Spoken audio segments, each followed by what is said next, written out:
Let's get this out of the flipping box.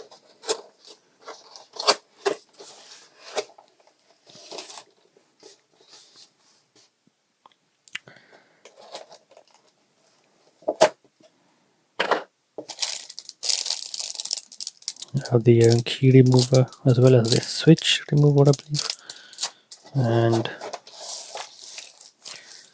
I have the keyboard. And okay, so let's bring it in. This is actually gonna just go ahead and connect it.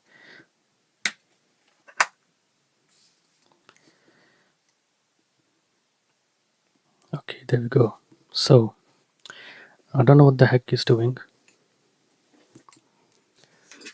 So you got the different lighting modes, and you got the brightness. So it's pretty simple. Let's see what this does.